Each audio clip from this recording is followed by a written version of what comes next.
spécialité archéologie qui trouve ensuite place soit dans les services régionaux d'archéologie, soit dans les services territoriaux de l'archéologie.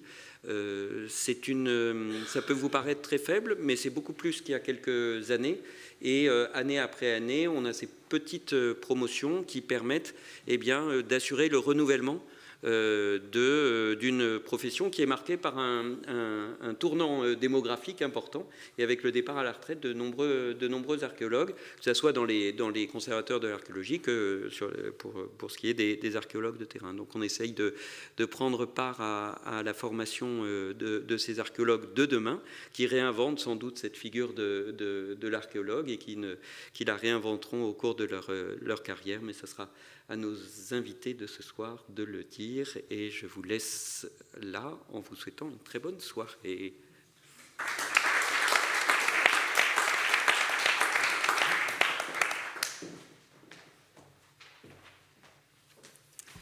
Alors bonsoir à toutes et à tous. Il me revient de présenter ce panel d'intervenants qui vont nous aider ce soir à définir les contours de cette figure de l'archéologue.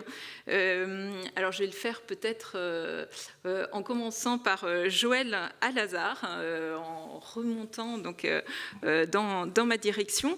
Vous avez remarqué qu'on a tenu les engagements du cycle, c'est-à-dire un panel paritaire. Anne, je ne te compte pas.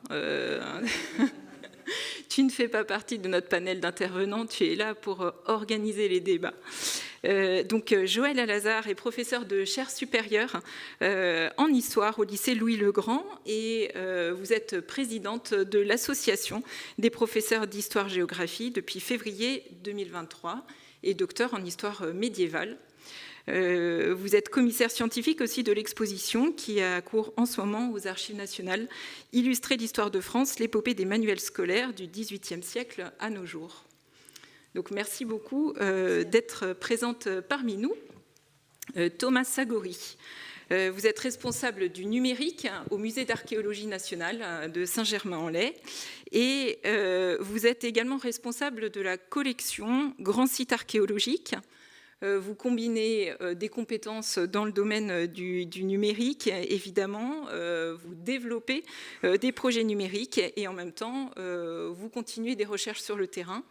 Donc, merci de venir nous parler de cette compétence aussi des archéologues pour le numérique. Anne Leherf est professeure des universités à l'université de Cergy-Paris. Elle est titulaire de la chaire INEX, Archéologie et patrimoine. Et c'est elle qui a créé, en 2021, on l'a rappelé, le cycle Archéologie dans la cité. Anne, tu es également chercheuse, proto-historienne et spécialiste d'archéométallurgie. Tu t'intéresses à l'histoire de l'archéologie et au cadre de sa pratique, et tu as pendant 10 ans dirigé le Conseil national de la recherche archéologique, 10 ans au cours desquels tu as lancé un certain nombre d'actions au sein de ce conseil, et tu es chercheuse associée au C2RMF. C'est un élément important de ta pratique de chercheuse.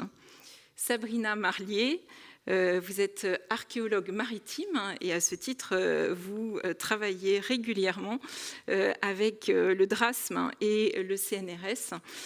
Vous êtes attachée principale de conservation du patrimoine, chercheur associé aussi au Centre Camille Jullian, et rattaché au musée départemental Arlantique. Vous avez été associé à de nombreuses fouilles archéologiques, notamment dans le Rhône. Et au cours de ces fouilles, vous avez été amené à découvrir, à ramener au jour un chaland gallo-romain de 31 mètres de long et contribuer à sa présentation au musée. Vous co-dirigez des fouilles depuis 2023 et vous avez notamment été commissaire d'exposition également pour une exposition intitulée « Trésors du fond des mers, un patrimoine archéologique en danger ». Et enfin, Mathias Dupuis est archéologue, conservateur en chef du patrimoine, ancien chef du service départemental d'archéologie des Alpes de Haute-Provence, et actuellement directeur de Séchartres Archéologie, donc depuis 2021, depuis ta sortie de l'Institut national du patrimoine. Tu es spécialisé dans le domaine de l'archéologie du bâti et de l'architecture religieuse médiévale. Et je ne pense pas trahir de secret en révélant que tu viens de déposer ton manuscrit de thèse de doctorat que tu soutiendras le mois prochain. Donc un grand merci à nos 4 intervenants et à Anne Leherf de nous aider ce soir à définir cette figure de l'archéologue, si tant est qu'on puisse la définir ou en tracer les contours. En tout cas, nous emmener sur cette figure d'Indiana Jones à travers la diversité que recouvre le métier de conservateur et archéologue. Merci beaucoup.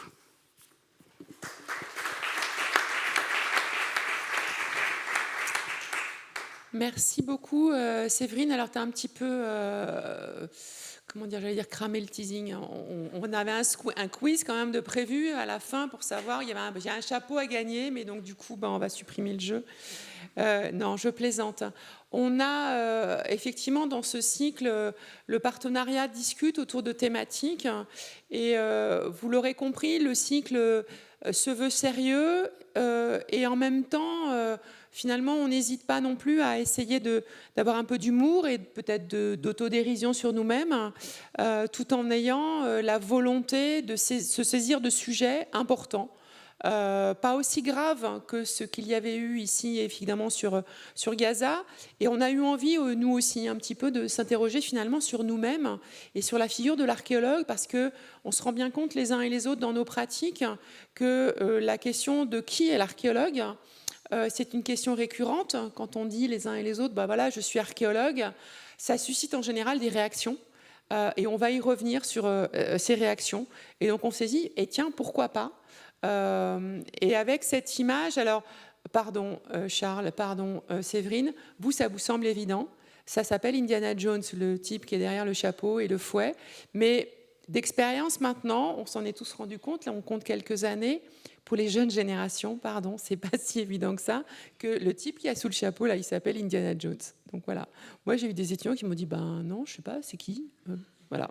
Ça calme, ça vous met tout de suite un petit compteur d'années. On l'a quand même gardé parce que pour nous qui avons organisé le cycle, ça veut dire quelque chose. Mais j'ai trouvé ça extrêmement intéressant de voir que ce n'est pas une évidence et en même temps intéressant parce que ça veut dire que précisément cette image et cette figure de l'archéologue, elle bouge, elle évolue et que les vieux clichés et stéréotypes auxquels finalement nous-mêmes nous sommes attachés ne fonctionnent peut-être pas, si bien en tout cas pas de la même manière. Alors on a travaillé ensemble autour de différentes questions et on s'est interrogé là sur la première des questions. Je vais passer la parole aux uns et aux autres pour faire leur retour d'expérience. On a voulu un petit peu un débat et on s'est posé une première question. Oups. Enfin, normalement. On est toujours trahi par la technique. On est toujours trahi par la technique, Laura. Elle n'était pas juste allumée. Là, sur le côté. Hop là, c'était juste ça. J'aurais presque essayé de la trouver moi-même, cette... On peut avoir la seconde diapositive, s'il vous plaît, là-haut ? Pardon, du coup. Je suis désolée. Alors, il faut rappuyer un coup pour lancer la vidéo. OK. Essayons ça. Voilà. Alors, toujours passionné de plongée ? Bien sûr, mais aujourd'hui, c'est mon métier. Je plonge dans l'histoire. Je suis archéologue. Et ravissante. J'aime l'histoire, pas les histoires. On adore. Sabrina, je pense qu'il est à toi de relever le défi de cette vidéo pour ouvrir la séance sur la figure de l'archéologue.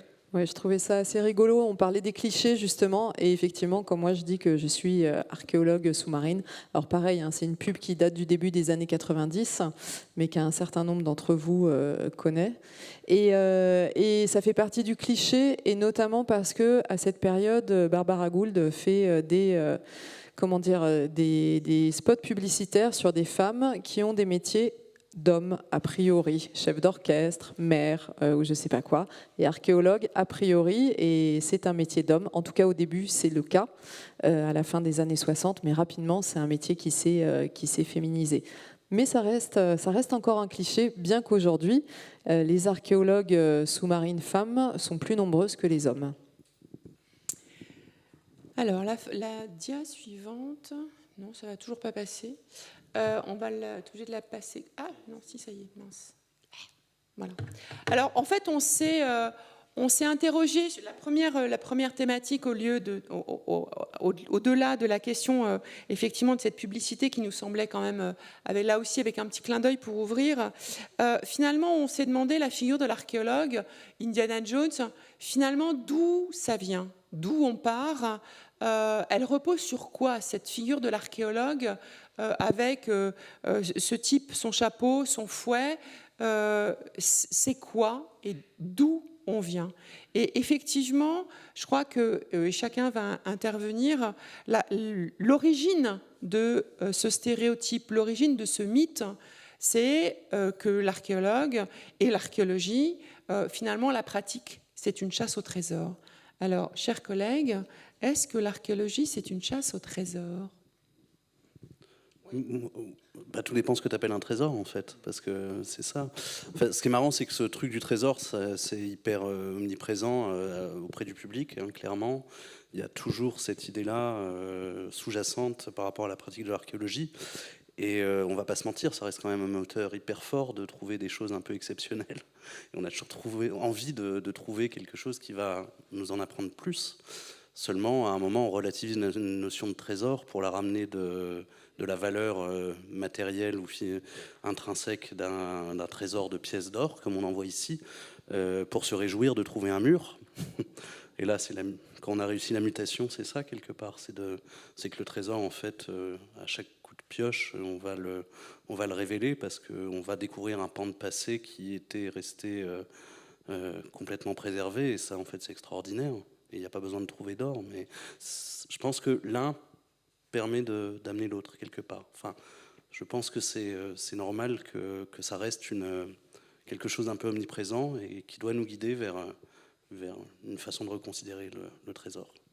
Sabrina, peut-être, puisqu'on est sous les eaux. Oui, une anecdote très récente, parce que je sors du Rhône seulement depuis 2 semaines, où on conduisait une fouille avec mes collègues pendant tout le mois de septembre, et on a tenu une conférence de presse à la fin sur nos découvertes. On a travaillé sur des très belles épaves, on a sorti du mobilier en fort, etc. Et on a trouvé un trésor monétaire.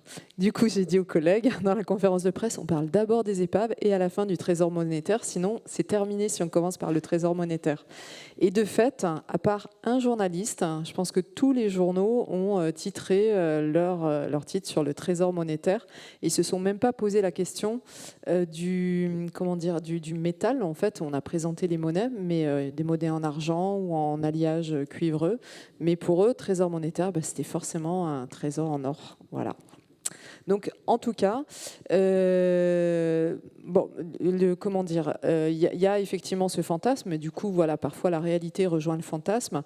En tout cas, ce qui est sûr pour nous, archéologues, c'est clairement, on peut le dire, ça fait aussi un joli coup de com' qui est malgré tout intéressant par rapport à nos financeurs et nos politiques. Moi, je dépends d'une collectivité et on est financé par la collectivité. Et du coup, effectivement, d'avoir un coup de com' comme ça grâce à ce trésor monétaire, ça nous sert quelque part, clairement. Alors, on va y revenir et on verra la face sombre de cette réalité. Mais peut-être, Thomas, rajouter quelque chose sur la notion de trésor ? Oui, effectivement, je rejoins ce que mes collègues présentent. Un trésor, c'est aussi sur le quotidien d'une fouille une gestion, souvent une gestion dans l'urgence, de transmission aussi de l'information. Donc c'est souvent des soucis en plus finalement par rapport à une recherche et un contexte et un cadre plus serein. J'ai le souvenir de la découverte dans le delta égyptien d'une statue en bronze couverte d'or et qui avait encore son vêtement en tissu. Donc voilà, effectivement, quand on découvre cet objet, alors il y a en plus tout le contexte de la fouille. En général, je ne sais pas, mais je pense qu'on est assez nombreux ici pour témoigner du fait que ça a tendance à arriver le dernier jour de la fouille. Et sur la, voilà, c'est vraiment la règle. Donc on essaie même de retarder la date du dernier jour pour avoir un peu de marge pour traiter la découverte. Mais voilà, dans le blague à part. Mais ça, c'est vraiment un élément qui est aussi à intégrer. Donc on ne le cherche pas forcément, mais il arrive à nous parfois. Et évidemment, je pense qu'on partage ici le fait que le trésor, c'est surtout le contexte et l'ensemble du savoir qui est associé à cet objet. Et c'est là où on a aussi un rôle. C'est-à-dire que cet objet, ce trésor, va être l'occasion de faire ce que l'on fait quand on est archéologue, c'est-à-dire de parler des femmes et des hommes qui ont produit cet objet, de son origine, et de le replacer en contexte. Donc c'est un très bel outil et parfois quelques soucis. Joël, les historiens. Je confirme qu'en cours d'histoire, effectivement, le trésor est ce qui peut conduire un certain nombre de collégiens, de lycéens à être fascinés par l'archéologie. Et ça donne lieu à des moments très sympathiques, en fait, parce que quand on invite des archéologues dans nos classes, et c'est formidable parce que dès qu'on invite des archéologues dans nos classes, ils nous répondent positivement. En fait, les enfants, très régulièrement, leur demandent ce qu'ils ont découvert eux. Et quand ils sont un peu déçus, justement, c'est l'occasion d'un dialogue et de leur dire que parfois on est aussi très heureux d'avoir trouvé des pollens, des graines, et que voilà, ça nous permet de documenter des sociétés anciennes. Mais c'est une approche de l'archéologie qui résiste encore, la découverte du trésor. Il faut que ce soit en métal précieux, il faut que ce soit monumental, et puis il y a des espaces qui sont aussi associés à l'imaginaire de l'archéologie. Les élèves, dès qu'on leur parle d'archéologie, c'est forcément l'Égypte, la Mésopotamie, la Méditerranée, voilà. C'est pas du tout les fouilles à Évry pour construire, les fouilles préventives pour construire un parking.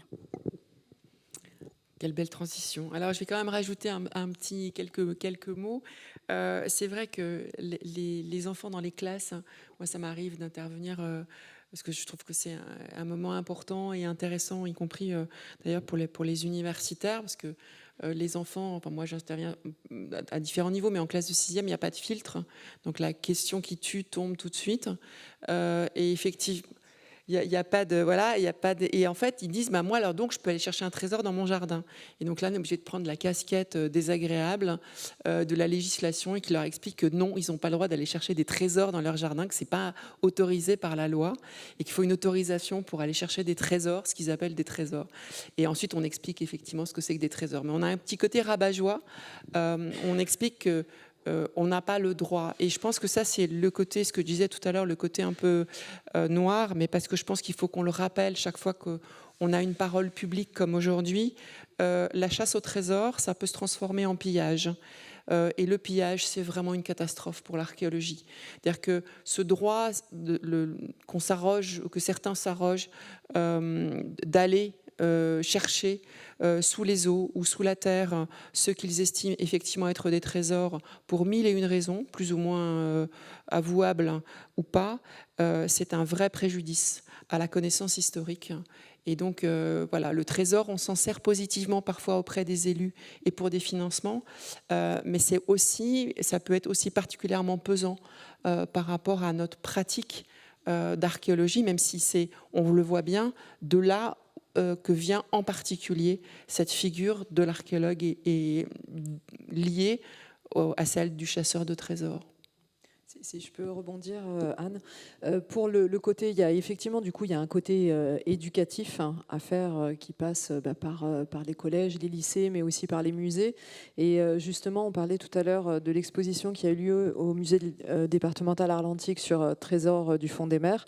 Et on a vraiment eu à cœur, alors trésor, c'est clair que c'était encore une fois un mot d'accroche, mais on a eu à cœur de présenter la réalité de ce qu'étaient les patrimoines immergés, loin de l'idée fantasmée des trésors. Je disais tout à l'heure, parfois la réalité rejoint la fiction, mais la réalité des patrimoines immergés, elle est très diversifiée et on a présenté en première partie du parcours, par exemple, des toilettes d'un vapeur anglais du 19e siècle ou des restes de squelettes, des restes d'arêtes de poissons d'un site proto-historique pour montrer que la réalité des patrimoines immergés, elle est tout autre et elle peut paraître insignifiante, mais que du coup, le trésor, c'est la donnée scientifique. C'est vraiment le message à transmettre.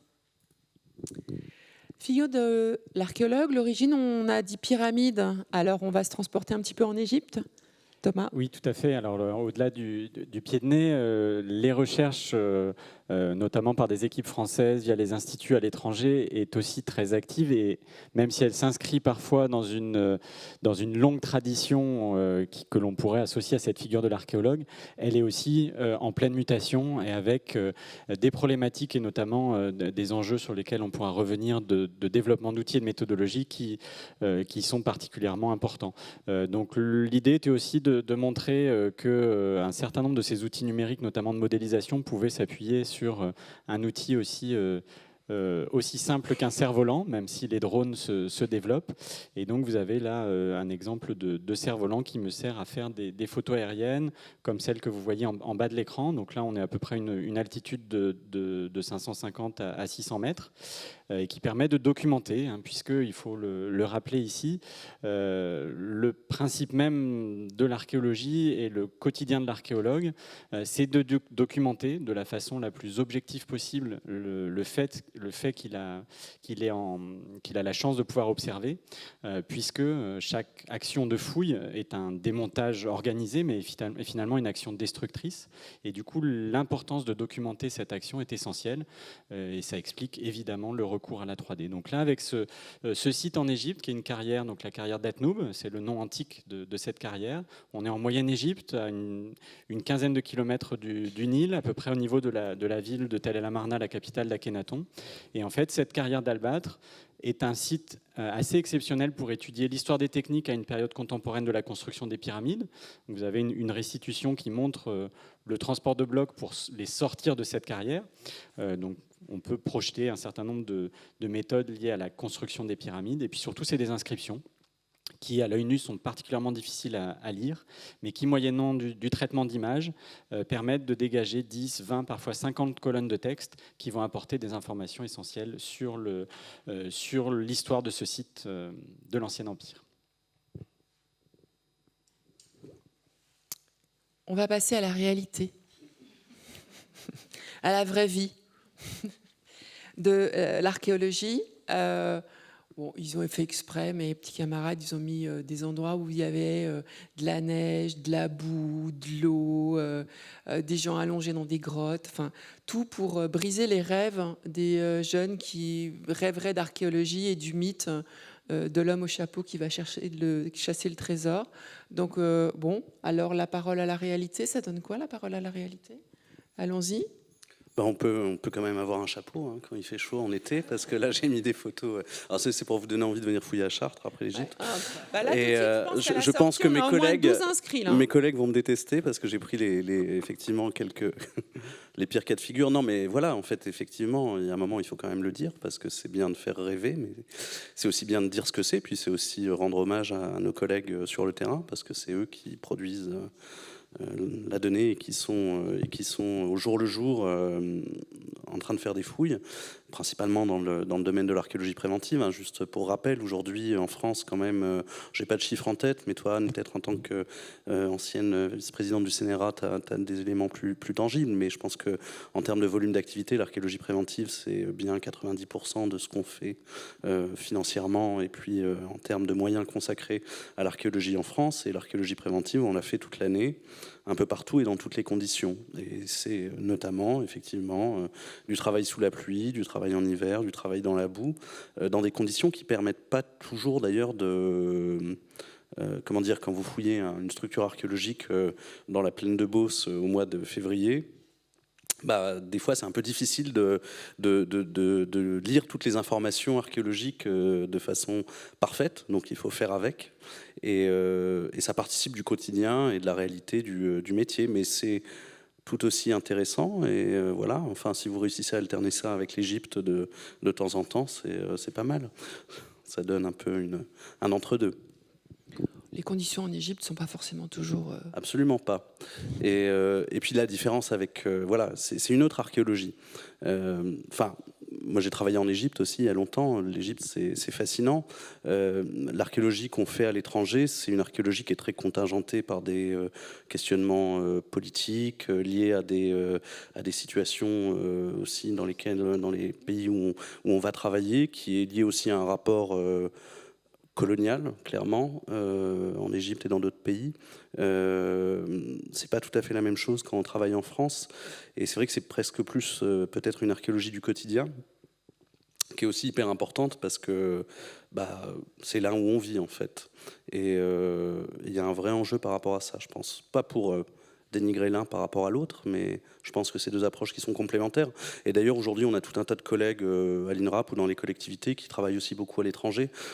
Charles Personnat parlait de la fouille de Saint-Hilarion, René Elter, qui faisait des fouilles de Saint-Hilarion, était archéologue à l'INRAP, je crois plus maintenant, mais voilà, il y a une porosité énorme entre l'archéologie française et l'archéologie française à l'étranger.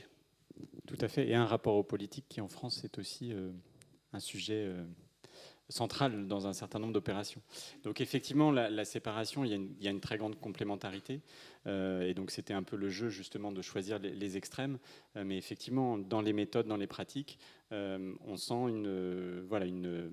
des évolutions aussi qui sont menées. On évoquait des sites menacés du Proche-Orient. C'est aussi un travail de documentation qui est possible par rapport aux avancées méthodologiques que l'on applique aussi sur le territoire national. Oui, finalement, la réalité de l'archéologie, c'est évidemment pas le chasseur de trésors d'Indiana Jones. Il n'empêche que Indiana Jones, il est professeur dans une université et il va à travers le monde. L'archéologie d'aujourd'hui, c'est une archéologie qui se pratique dans le monde entier, qui n'a pas de limite, qui est une archéologie qui va sous la terre, qui va sous les eaux, qui couvre toutes les périodes et qui aujourd'hui, parce qu'effectivement le contexte international a évolué dans ce sens-là, c'est-à-dire que c'est une archéologie de collaboration à l'international sous différentes manières, avec des équilibres qui se discutent pour chacune des opérations et avec des différences effectivement entre la France et des cadres, puisque l'archéologie va s'appliquer à un cadre de pratique nationale dans chacun des pays, avec des contraintes qui sont spécifiques. Et tout ça, on essaie de le faire avec professionnalisme. Ça aussi, c'est quelque chose que l'on a... qui a changé ces dernières années, en tout cas qui s'est renforcé. C'est une vraie professionnalisation des acteurs dans tous les pays, dans le dialogue, sur le terrain et sur les terrains, parce que là on envoie et on va continuer et poursuivre, mais là on voit le chantier de fouille. Du mythe à la réalité, c'est aussi l'archéologue sur le terrain, mais l'archéologue sur les terrains. Joël disait tout à l'heure le pollen, les graines, l'archéologie se pratique en laboratoire, l'archéologie se pratique dans différents lieux. Là, c'est d'une certaine manière le point de départ de l'enquête archéologique. C'est certainement pas la fin. Je pense que dans les classes, on essaie d'emmener les élèves parfois sur le terrain. C'est ce que j'allais dire. Là, et ailleurs. Les emmener sur les chantiers, c'est vraiment un moment important où justement ils déconstruisent, ils reconstruisent le travail de l'archéologue. Mais finalement, comme ils le font pour toutes les professions qui touchent au patrimoine, parce que par exemple, la conservation est très mal aussi envisagée par les élèves qui ne voient que l'aspect exposition et ne voient pas la dimension administrative, etc. Là, c'est pareil. Et la rencontre in situ est vraiment une chance. On utilise aussi beaucoup les journées nationales de l'archéologie pour emmener des classes sur des chantiers et c'est très précieux. Ouais, en juin, on peut espérer qu'en juin, aux Journées européennes de l'archéologie, il y a la neige s'est arrêtée à Chartres. C'est rare. Sabrina. Je ne sais pas si on a gardé la diapo après si tu avances. Ah voilà. Non, on va trop vite. Mais c'était simplement par rapport à la réalité, dire qu'il y a plein de réalités aussi différentes pour les archéologues. Je crois qu'on a à peu près 4000 archéologues en France, 4000, 4005. Et on peut travailler pour des institutions, on va dire, différentes, CNRS, université, moi, une collectivité territoriale, également pour des sociétés privées.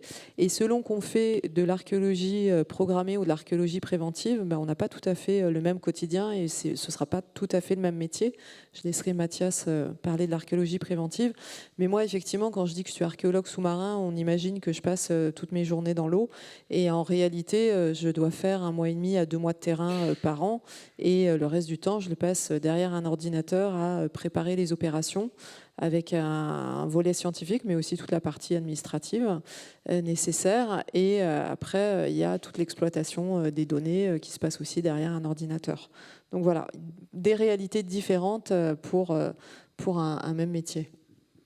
Oui, juste peut-être pour rappel, parce que je ne sais pas si tout le monde est parfaitement au fait de comment fonctionne l'archéologie en France, mais on distingue archéologie programmée, archéologie préventive. L'archéologie programmée, c'est l'archéologie qu'on fait sur les sites qui ne sont pas menacés de destruction et où c'est le questionnement scientifique des archéologues qui va primer et qui va définir les enjeux de terrain, enfin qui va définir le fait d'aller fouiller à tel ou tel endroit.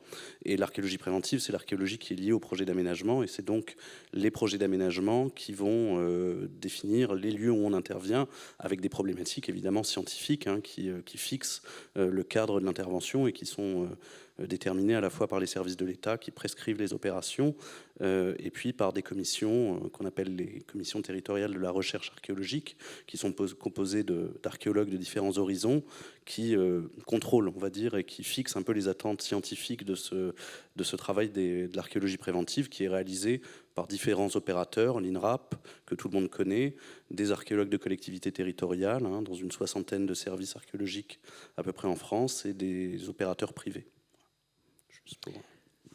Oui, c'est vrai que juste pour finir, après on va venir à la formation, peut-être ça, comment est-ce qu'on devient archéologue. C'est vrai qu'il y a tout la cuisine ou la pratique sur l'archéologie en France aujourd'hui. On a une législation qui en particulier a été mise en place en 2001, 2003, 2016. On a des cadres d'une pratique archéologique qui est très organisée en France, qui ne se voit pas forcément, sauf par les acteurs eux-mêmes qui le vivent. Et on a une archéologie avec une législation assez solide en France. Alors on dit toujours que c'est fragile, parce que c'est vrai que c'est toujours susceptible d'être mis en cause. En tout cas, nous, on a une vigilance par rapport à ces questions-là, mais c'est vrai qu'on a une législation en France assez aboutie et assez solide, même par rapport à certains de nos voisins, et c'est donc très précieux. Et ça permet de se retrouver, ça aussi c'est une force française. Il y a un certain nombre d'instances, et je pense que c'est une richesse. Moi, je l'ai vu pendant 10 ans au CNRA. On a des instances nationales ou régionales où tous les acteurs de l'archéologie se retrouvent autour de la table. Et d'où qu'ils viennent, collectivités, INRAP, monde académique, musée, ville, enfin, et c'est vrai qu'on discute ensemble de l'archéologie, et je trouve que ça donne une richesse incroyable à cette pratique archéologique, parce que ça permet de croiser les points de vue, ce qui n'est pas forcément le cas quand ce type d'instance n'existe pas. Comment on en arrive là? Formation. Alors, devenir archéologue. Qui se lance sur devenir archéologue? Thomas. Alors, du coup, en partant de mon exemple, et comme on vient de l'expliquer, il y a une telle diversité dans la définition même d'un archéologue.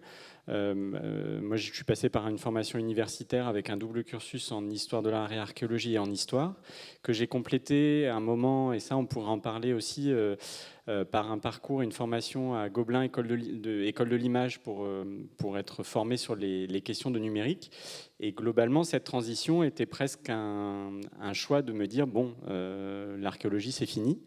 Et puis, heureusement, finalement, les deux ont pu converger et me permettre de devenir l'archéologue spécialisé dans le domaine du numérique à l'heure actuelle. Mais tout ça est le fruit d'un parcours, et aussi le fruit de rencontres, d'opportunités et de choix. Et ça, c'est assez... je pense qu'il peut y avoir, là, on peut avoir le sentiment qu'il y a un parcours académique, et il y a des formations peut-être plus solides que d'autres, avec des écoles, des concours, qui sont très bien et qui permettent de trouver sa place dans ce monde de l'archéologie.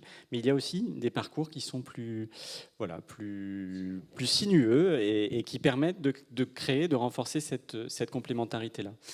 Et donc voilà, mais je pense qu'il y a à la fois dans nos parcours respectifs un aspect qui est commun, celui de la curiosité, celui aussi du travail en communauté, c'est-à-dire qu'on a tendance à voir la figure de l'archéologue comme une personne isolée. En fait, c'est un travail d'équipe, et donc les qualités humaines sont absolument essentielles, surtout si vous passez un mois à fouiller ou plus sous la pluie en plein hiver. Voilà, c'est aussi ou par 50 degrés en plein cagnard, tout est possible. Donc cet aspect-là, cette combinaison d'un rapport à la recherche, de la volonté de poser une réflexion sur le passé pour mieux comprendre le présent, mais à la fois d'être prêt à se rouler dans la boue ou à supporter les fortes chaleurs. C'est ce côté, un intello un peu manuel, qui est une formation et un mélange qui, je pense, nous définit, nous caractérise. Mais je pense que si vous interrogez les archéologues, les professionnels, je pense que là, on est 4 à se définir comme archéologues. On a tous les 4 formations différentes, 4 parcours différents. Et je pense que c'est une réalité qu'on retrouve, qui est commune, en fait. On a tous, effectivement, des parcours, c'est-à-dire qu'il y a des formations à l'université, il y a des archéologues qui sont passés par des classes préparatoires et puis qui ont fait autre chose, il y a des gens qui ont suivi une autre formation et qui sont venus à l'archéologie d'une autre manière par la suite, il y a des gens qui sont passés par la formation plutôt musée, collection et qui raccrochent l'archéologie d'une autre manière. Enfin, il y a 1001 solutions, 1001 possibilités. Moi, je vois des étudiants à l'université. Les collègues interviennent d'ailleurs de plus en plus, et je trouve ça très intéressant. Les professionnels qui ne sont pas forcément du monde académique font des cours. Et donc, il y a des expériences croisées. Puis alors, bon, pour aller sous l'eau, il y a quand même des formations qui, elles, nécessitent des spécificités. Mais c'est vrai que le champ des possibles en matière de formation est assez grand. Et ça, je trouve intéressant, c'est une richesse. La curiosité, le côté collectif, ça, c'est vrai que c'est fondamental et on en a discuté ensemble. C'est important. Et puis, il y a une certaine ténacité, une certaine pugnacité. C'est vrai que quand vous vous engagez en archéologie, moi, je le dis souvent aux étudiants, en fait, personne ne vous a forcé à venir là, c'est sûr. Peut-être qu'on a essayé de vous mettre dans un endroit pour, je ne sais pas, d'autres formations. Pardon pour tous les médecins qui sont dans la salle. Mais c'est vrai qu'il y a d'autres professions, on va dire, où les parents sont un peu plus incitatifs en disant il faudrait peut-être un métier sérieux. Archéologue, ça peut être un rêve de gamin. C'est bien parce qu'il faut des rêves. Puis quand on grandit, moi, pardon, c'est une anecdote que j'aime bien raconter. Après, je vais laisser parler mes collègues. Mais dans le dîner en ville, typiquement, vous dites, voilà, je suis archéologue. Et puis, vous avez toujours quelqu'un pour dire, ah, moi aussi, quand j'étais petit, j'ai voulu être archéologue. Puis après, vous dites, mais il s'est passé quoi pour que vous deveniez banquier ? Vous avez loupé une marche ou vous avez loupé un truc, quoi, parce que vous auriez pu aller jusqu'au bout de votre rêve, comme si, finalement, il y a un moment donné où il faut quand même être sérieux, il faut arrêter de penser à être archéologue, sauf que là, on est 4, finalement, et avec des collègues en histoire qui nous accompagnent et avec qui on collabore, donc non, c'est sérieux aussi, le métier d'archéologue, mais il faut, en général, tenir, parce qu'on vous dit... Ah, mais il n'y a pas de métier, il n'y a pas de boulot, vous ne trouverez jamais un emploi, c'est mal payé, c'est des conditions terribles. C'est-à-dire qu'on est très, très loin quand même du coup d'Indiana Jones. Très, très, très loin. Voilà, c'est comme si c'était réservé juste au cinéma, à Hollywood, et à la part d'enfance qui est en nous. Donc oui, on peut quand même devenir archéologue, et c'est un beau métier. Je passe la parole à Sabrina, peut-être ou Ouais, merci. Oui, par rapport à justement la formation et les étudiants ou les stagiaires que je peux avoir, moi généralement je leur conseille très rapidement d'expérimenter, de faire des stages de terrain, parce que peut-être qu'effectivement le terrain ça leur plaît pas du tout, mais que du coup peut-être qu'ils peuvent s'y retrouver en laboratoire ou peut-être même en archive. Et en tout cas il faut expérimenter et de pas hésiter à rencontrer des professionnels de tout type d'institutions, parce parce qu'effectivement, peut-être qu'à un moment donné, on va se rendre compte que on a peut-être une affinité pour le monde des musées plus que le monde de la recherche. Donc c'est l'expérience, c'est la rencontre avec les professionnels, et surtout c'est d'aller là où on sent que ça nous fait plaisir, ça nous fait vibrer. Parce que effectivement, si on va dans un coin, enfin dans un secteur où on va forcer, c'est qu'on n'est pas à sa place. Donc vraiment expérimenter. Et effectivement, sur cette image, c'est vraiment le principe de dire au départ, on est très nombreux en amphi, et au final, on ne sera pas très nombreux justement à faire un doctorat. C'est pour ça, l'image à droite, c'est un directeur de recherche avec une doctorante. Et ceux qui effectivement vont pouvoir poursuivre et continuer, c'est ceux qui vont effectivement tenir, mais avec la dimension pour moi plaisir qui est vraiment très importante. Non, mais je crois que tout a été dit. C'est hyper important de souligner qu'il y a mille et une manières de devenir archéologue, parce qu'en fait, c'est ça qui est un peu rigolo avec ce métier, c'est qu'on bricole énormément. Et on adapte beaucoup d'outils, on adapte beaucoup de choses, en fait, bricoler au sens positif. Hein. Et en fait, on a besoin de compétences très variées. Donc en fonction des appétences qu'on peut avoir, il y a des gens qui sont très bons sur le terrain, qui adorent ça, qui adorent fouiller. Vraiment, l'acte, c'est un métier manuel de fouiller. C'est vraiment, faut apprendre à manier une pelle et une pioche. Donc je veux dire, entraînez-vous en faisant du jardinage, c'est hyper important. Non mais c'est vrai, savoir bien manier une pelle, c'est hyper important. Ça se tient pas n'importe comment, une brouette, etc. Et en fait, ça, on l'apprend pas vraiment à la fac. Hein. Donc il faut à un moment, alors peut-être un peu plus maintenant, Anne, je sais pas. Je sais pas. Si tu fais des TD brouettes. Je vais faire une tu fais des TD brouettes, Sergi. Mais moi, quand j'étais à la fac, on ne l'apprenait pas vraiment. Et c'est vrai que ça, c'est important, comme tu disais, Sabrina, de s'éprouver pour voir un peu vers quoi on veut aller, parce que ça ne sert à rien de forcer sa nature. Il faut effectivement... il y a plein de possibilités de faire de l'archéologie ou de travailler en lien avec l'archéologie. Il n'y a pas un stéréotype ou un type d'archéologue. Voilà, il y en a plein. C'est comme l'armée, rejoignez-nous, il y a plein de métiers possibles. Oui, il y a plein de terrains possibles aussi. Et moi, j'invite beaucoup les étudiants à essayer différents terrains. C'est-à-dire que l'urbain, moi je me souviens, c'est horrible, mais ma pire expérience, c'est quand même de l'urbain des palais impériaux à Rome, quoi, où je me suis dit, oula, c'est vraiment pas fait pour moi, ça. Alors que l'archéologie urbaine, c'est génial, quoi. Oui, alors voilà, tu vois, c'est déjà d'entrée. Et le paléolithique, où les grandes années, quand même, on descend 3 cm, et où je me suis dit, non, là, c'est vraiment pas pour moi non plus. Quand les étudiants nous demandent vers quelle filière se diriger pour être archéologue, évidemment, on leur dit histoire, archéologie, lettres classiques aussi de temps en temps, mais on leur rappelle très souvent que leurs compétences scientifiques seront aussi précieuses. Parce que quand on voit, nous, de l'extérieur, ce que vous faites en labo, il y a des moments où c'est vraiment de la physique, des sciences dures. Donc, il y a aussi cette dimension-là que je voulais rappeler.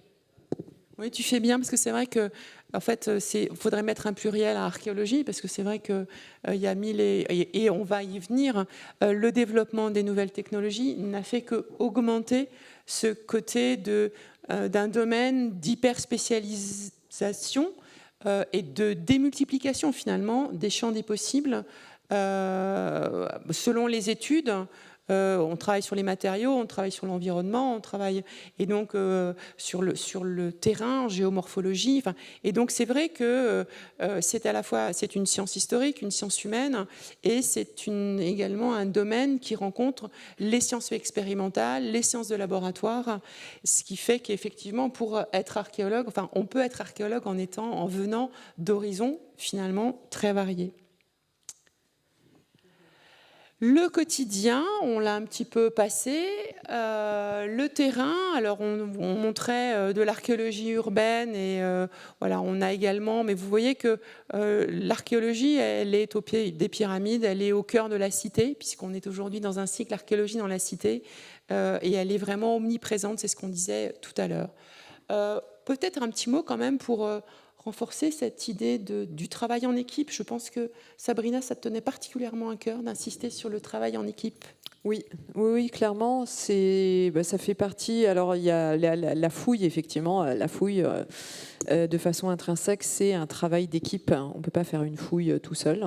Donc l'équipe peut être plus ou moins petite ou grande, mais avec des collaborations différentes et avec des profils différents d'archéologues, mais aussi de techniciens, de photographes, de conservateurs-restaurateurs. Donc il y a le travail sur le terrain, mais je le rappelais aussi tout à l'heure, dans le travail d'équipe, équipe, eh ben, il y a aussi un travail, on va dire, administratif qui va se faire avec des équipes administratives, et ça c'est très important. Et dans le travail de post-fouille, on va travailler avec des collaborations scientifiques avec des personnes issues d'horizons différents, et on n'est jamais seul en fait en archéologie. Et en tout cas, moi, ce qui me plaît en tant que responsable d'opération, c'est de faire un peu un rôle que je compare à celui d'un chef d'orchestre. C'est de réussir à harmoniser, on va dire, le travail entre les différentes compétences des équipes. Et puis, dans le travail de post-fouille, c'est de croiser, on va dire, les compétences des uns et des autres, et en visant un même objectif qui est scientifique. Si je peux ajouter juste quelque chose par rapport à ça, on parlait de la formation tout à l'heure, dans les aptitudes et les compétences, la capacité au travail collectif, c'est absolument essentiel. Et en fait, c'est un truc fondamental, parce que le mythe de l'archéologue tout seul dans sa tour d'ivoire, qui résout tous les problèmes, ça n'existe pas. On est toujours plus intelligent à plusieurs, et clairement, sur un chantier, c'est comme ça que ça marche, quoi. C'est la confrontation des points de vue, la contradiction qui est fructueuse. Alors, on voulait insister aussi sur un point qui est effectivement la pratique, enfin la rencontre de l'archéologue et finalement d'autres acteurs et d'autres professions, et le lien très fort que l'on développe aujourd'hui avec nos collègues en histoire. Donc, Joël, peut-être si tu voulais sur l'évolution qui a pu se passer et la pratique aujourd'hui. Oui, il y a une culture de l'archéologie qui se développe chez les professeurs. Alors, pas chez tous les professeurs, parce que en fait, dans la formation initiale, il n'y a pas toujours beaucoup d'archéologie, mais on essaie, avec des associations comme la mienne, la PHG, de travailler vraiment à apporter un regard nouveau sur l'archéologie, et pour les collègues qui sont déjà assez âgés, de montrer aussi à quel point les archéologues rendent maintenant accessibles leurs travaux, de manière à enrichir en fait nos pratiques pédagogiques, à nous servir de leurs travaux pour rentrer vraiment dans les réalités matérielles des sociétés. Et donc la rencontre avec les archéologues est très importante avec nos classes, et ce qui est très précieux aussi, c'est d'aller au musée, puisque les musées ont quand même, avant les vitrines d'archéologie, c'était très sec, il y avait très peu de dispositions de médiation, et tout ça s'améliore considérablement. Et on le voit lors de grandes expositions, par exemple, où je pense à celle d'Annecy sur les Burgondes, par exemple, ce sont des fouilles qui ont été faites sur des tombes, sur des sépultures. On fait l'effort de mettre des petites silhouettes pour représenter la personne dont les ossements ont été analysés, les objets qui ont été retrouvés sur lui, sur elle, ou l'âge, les maladies qui ont pu être détectées. Et tout ça est vraiment remarquable, je trouve. Et c'est ce qui fait que maintenant, les professeurs d'histoire-géographie réussissent à travailler vraiment avec les archéologues qui sont des compagnons de route pour nous. Et je voudrais vous remercier pour ça, en fait, parce que c'est vraiment remarquable, je trouve. Merci beaucoup. Je voulais, effectivement, dans la continuité de ce qui vient d'être dit, c'est aussi les musées qui évoluent, et notamment les archéologues qui sont aussi en première ligne, notamment au sein des services de développement culturel, en appui avec les équipes de conservation, pour faire office de relais, justement, sur ces questions et sur les évolutions des métiers.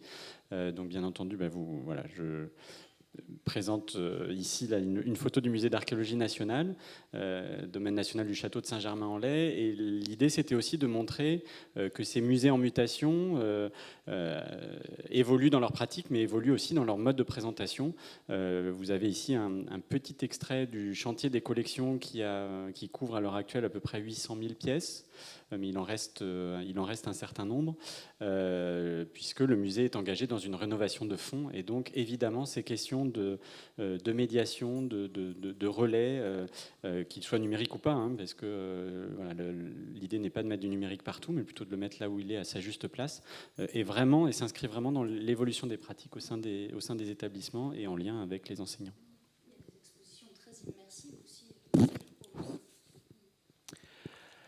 Un petit mot, peut-être rapide, parce qu'il faut qu'on avance quand même dans nos questions. Le lien avec le politique. Oui, ben on en a parlé tout à l'heure, on parlait à propos de l'archéologie à l'étranger, mais c'est évidemment, ça c'est une photo voilà, d'une fouille en cours à Chartres avec sous les yeux de nos élus. Alors évidemment c'est hyper important parce que personne n'échappe aux politiques. Il ne faudrait pas croire que certains échappent aux politiques. On est toujours confronté à ça, et s'il y a de l'archéologie qui existe, c'est parce qu'il y a une volonté politique aussi de la faire exister, parce qu'il y a une demande sociale, et les politiques sont là pour retranscrire la demande sociale. Et c'est vrai que c'est toujours un jeu d'équilibre sur la manière dont on fait le lien avec les élus. C'est hyper intéressant parce qu'à un moment, un élu, il va vous traduire un regard qui est un regard qui n'est pas un regard d'archéologue, justement. Et ça nous incite à sortir de notre zone de confort, parce qu'il n'y a rien de plus plaisant entre archéologues que de rester entre archéologues, de se satisfaire de nos problématiques d'archéologues et de s'imaginer que tout tourne autour de l'archéologie, alors qu'en fait, pas du tout. Il se trouve qu'il y a plein de gens qui s'en foutent royalement. Il y a plein de gens que ça gêne. Et il faut quand même avoir conscience de tout ça si on veut faire preuve de notre légitimité et de notre acceptabilité sociale, quelque part, et de l'acceptabilité que la société finance et paye pour qu'on existe. Donc il y a tout un travail là-dessus, à la fois de conviction. Ça marche aussi beaucoup parce qu'on a face à soi des interlocuteurs qui sont des fois acquis à notre cause, mais c'est encore plus intéressant quand en face on a des interlocuteurs qui ne sont pas du tout acquis à notre cause, d'essayer de les convaincre et de faire comprendre qu'on a une utilité. Pour ça, il y a un vecteur essentiel, c'est la médiation. Et c'est le fait de parler au public, parce que les citoyens qui votent vont retranscrire une demande. Et on voit bien aujourd'hui, quand il y a des scandales autour de destruction de sites archéologiques, à quel point ça suscite une émotion considérable dans la société. Ça montre que quelque part, il y a une demande autour de ce qu'on fait. Il y a une demande, un besoin de répondre à ça. Et après, il faut trouver les bons équilibres pour retraduire tout ça en actes, pour que ça ne devienne pas de l'archéologie spectacle, parce que c'est important aussi, de ne pas juste être dans le paraître, parce que derrière, on fait un travail scientifique. Donc entre le moment où on ouvre le sarcophage, là, et puis le moment où on rend le rapport de fouille, il y a des mois et des mois d'analyse et de rapports et de travail de post-fouille qui n'est pas forcément visible, pas forcément médiatisable, donc pas forcément politiquement intéressant. Donc c'est comment on trouve un équilibre entre tout ça, et et ça c'est passionnant. Alors, avant-dernier sujet qu'on va passer quand même assez rapidement, la question des nouveaux outils, parce que l'archéologie évolue, peut garder un chapeau sur la tête, mais surtout s'empare et développe des techniques, des méthodes qui sont des méthodes du monde contemporain pour travailler sur le passé.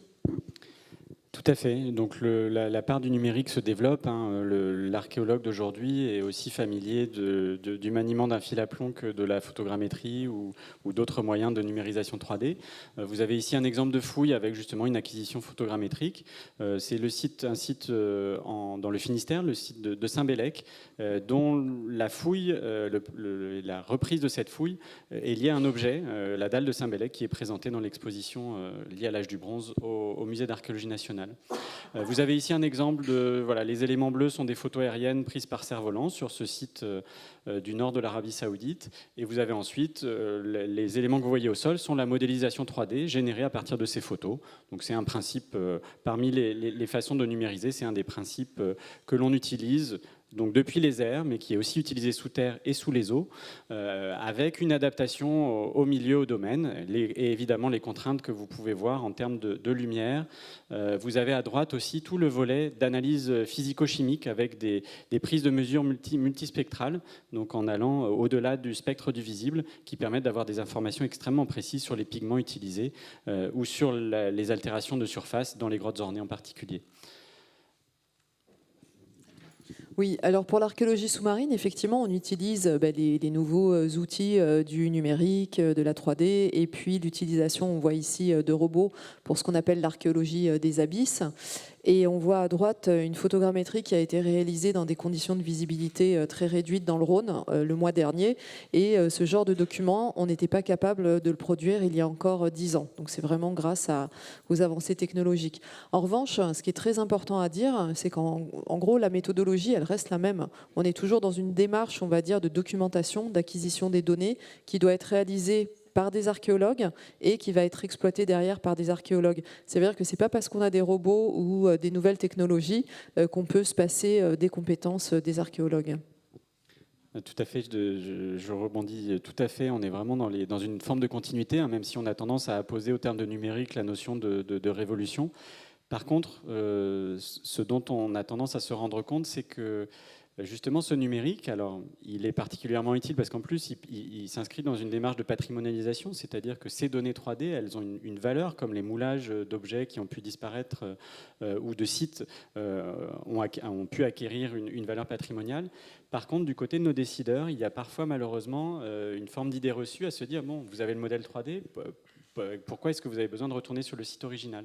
Et ça, je pense que c'est vraiment un danger dans nos démarches. De la même façon qu'on a tendance à dire, vous avez un modèle 3D, donc voilà, vous pouvez travailler, et ensuite, l'étape d'après, c'est de dire, mais vous n'avez toujours pas terminé. Donc ce rapport au temps, à la temporalité qu'on perçoit dans notre quotidien par rapport à une forme d'accélération, et notamment via les canaux numériques, eh bien, on la vit aussi du point de vue de la recherche, avec des démarches qui deviennent presque contradictoires, où on va avoir tendance à intégrer dans nos pratiques le fait de se dire, attention, ce retour au terrain, il est indispensable.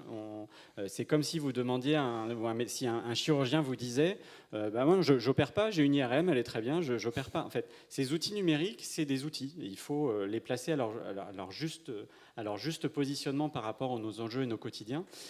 Et ça, c'est vraiment un point d'alerte qu'il est vraiment important d'intégrer avec une démarche pédagogique. On a aussi une forme de responsabilité d'expliquer la différence entre un relevé, entre un nuage de points et un modèle maillé texturé, parce que pour certaines personnes, les deux sont des modèles 3D, mais en fait, ils ne font pas du tout la même chose. Et ça, c'est vraiment un élément qui est extrêmement important et qui a un impact important dans notre quotidien. Voilà, alors après, c'est aussi des outils qui permettent de générer des éléments de médiation qui sont absolument indispensables. C'est des outils de recherche. Là, vous avez une des salles de la grotte Chauvet, qui date d'il y a 38 000 ans. Les dessins au noir que vous voyez ici, notamment le panneau des chevaux, date d'il y a 38 000 ans. Vous avez aussi les passerelles au sol.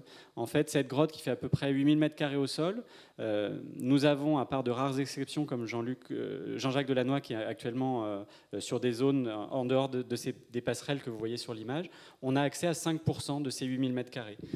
Et donc, il faut déployer des solutions techniques pour pouvoir aller chercher ces informations à des niveaux inframillimétriques sur les parois. Et là, le numérique est absolument indispensable pour le faire, mais aussi permet de tirer le fil du terrain au grand public par le biais de visites virtuelles, comme celle qui est présentée ici, mais aussi d'expositions, comme celle qui est présentée à Chauvet 2, ou de documentaires, comme ceux qui ont pu être produits à partir des données 3D de l'équipe de recherche et que vous avez peut-être pu voir l'année dernière. Médiation. Et notamment expérience VR à l'occasion des Journées européennes de l'archéologie. Ça, on monte en compétences. Là, vous êtes au domaine national de Saint-Germain-en-Laye avec une expérience virtuelle. L'intérêt, c'est que souvent, ces expériences virtuelles sont déconnectées et sont indépendantes, sont en complément d'une exposition.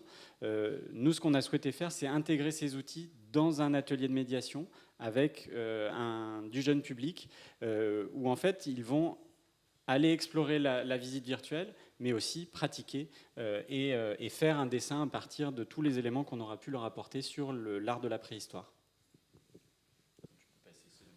C'est la même.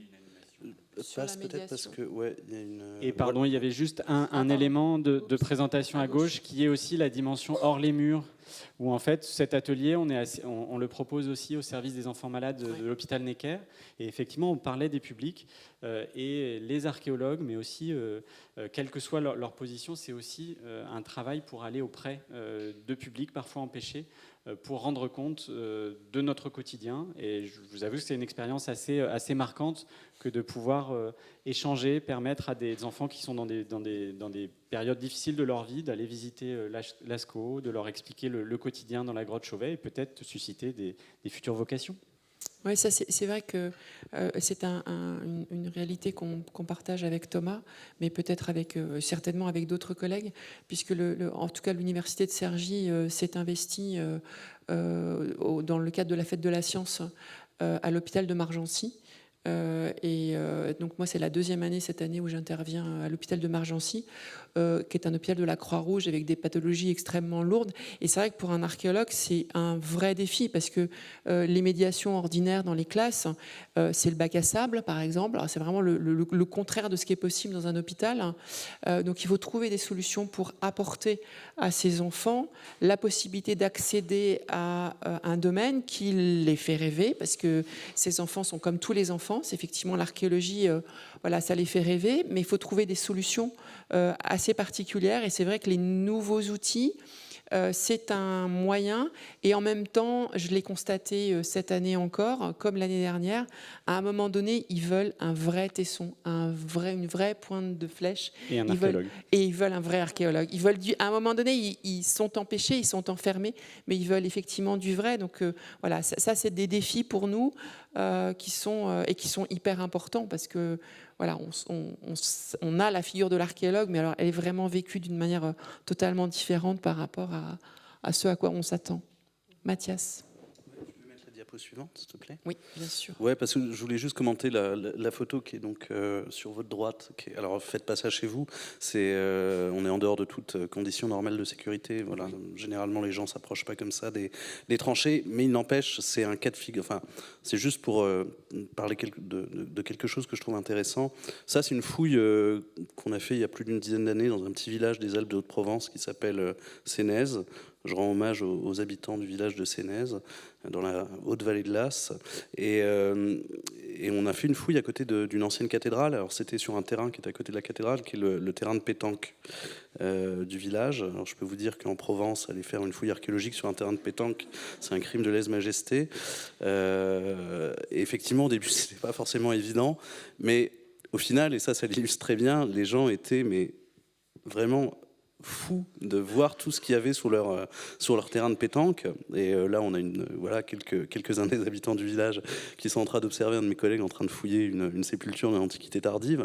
Tout ça pour dire qu'en fait, c'est assez génial, parce qu'en tant qu'archéologue, on a quand même un super pouvoir, je pense. On fait voyager dans le temps. C'est pas forcément donné à tout le monde, et on le fait vraiment sur les lieux où les gens vivent au quotidien. Et combien de personnes m'ont dit « mais si on savait qu'on avait tout ça sous les pieds depuis le temps qu'on passe là ». Et ça, c'est incroyable, parce que c'est notre collègue Marc-Antoine Kaiser qui dit ça, de cette capacité à réenchanter. Et en fait, ça, c'est hyper fort dans la transmission, de pouvoir donner des clés et outiller l'imaginaire et l'intellect et la réflexion de nos concitoyens sur l'épaisseur historique des endroits où ils vivent. Ça, c'est extraordinaire, parce que c'est le meilleur outil de médiation. Et quelque part, on a tendance à dire que la valorisation dans la chaîne opératoire de l'archéologie, ça arrive à la fin. Pas du tout, ça arrive au début. C'est l'essentiel. Si ça n'existe pas, on n'existe pas. Et si on n'est pas capable de faire passer ce message-là et de prouver, là encore, notre utilité sociale et de permettre aux gens de s'approprier notre travail, on n'a aucune légitimité à exister. Et l'archéologie a trop longtemps fonctionné justement en se coupant des publics, et c'est indispensable que ce lien soit maintenu, entretenu et développé. Et c'est très facile, parce qu'il y a une demande qui est forte. On a une présence qui est là un peu partout sur le territoire. On dit souvent que les bibliothèques, c'est le premier accès à la culture, mais les fouilles préventives aussi. Il y a des fouilles absolument partout.